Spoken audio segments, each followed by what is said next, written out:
De prensa para o que trata de atividade que vai ter lugar dia 30 de junho e 7 de julho, dois dias domingo atrás de outro, uma atividade totalmente diferente, algo para promover na Corsol, para promover em Caribe, vai ter uma atividade assim aqui, nós temos 7 slides Caribbean Fest.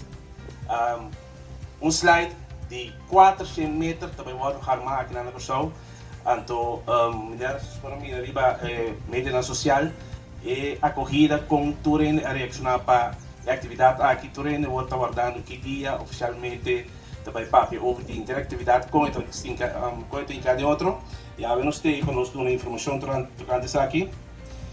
Para promover a show, 2 de 1 set slide e Caribbean Fest. Nós estamos aqui Caribbean Fest, também está uma atividade completamente grátis para o público show. Turene está bom mini e também tem um lugar na Hermin Martin Wills Boulevard. Temos um telefone retorno de riba de Parasasa, Pintea Bow, na Água Electra, e nanang botin e party vai a bow, você vai slide e agora você de no serviço de Água Electra bem arriba na retorno você vai e Boulevard of no serviço e Caribbean Fest, caminho você vai diferentes cidades que come, que bebe, também tem main stage, caminho também tem live entertainment. E nós também temos DJ na conhecido que vai tocar, que vai entreter todo o público que vai ter durante o inteiro dia. E também pone se sobra carte, quizás vai ter um quiosco para vender carte, pero mirando que está X quantidade de gente só por slide para dia, que me vamos provar que 10 milhões de slide, então X quantidade de gente só por slide para dia, nós também parte esse dois. Se sobra carte, nós também vendemos carte e bom, pero aconselhável, tá?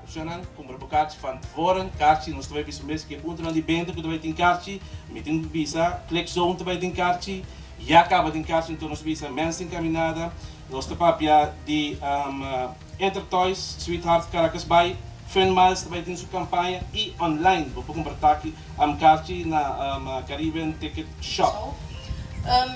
Na primeiro lugar, sim, me chamo Josdanki, por força que ela dá nós para nos por esse evento grande aqui, realidade aqui na Corsol. Danke também na bolsa prensa que está presente, para o símbolo, nós não por aí, em casa de cada pessoa e de família, para nos por esse evento aqui com um exitoso. E também começa que parte de detalhe, que está sendo slide, para o hobby gente que está não compreende ainda que está sendo slide, ou portanto, e pergunta como ele também está. Set slide, tá? Slide mais largo no mundo, de 400 metros de largura. Hopi nós agora não é só usar de pero no mundo acaba, não tá louco com eles, botar na diferente parte acaba na Europa, parte Ásia, dus é hopi conheci acaba. Esta mostra algo quase impossível, pero esta uma realidade que para promédia, esta vai dentro do Caribe. E Corsol é para uma isla que vai desfrutar de também.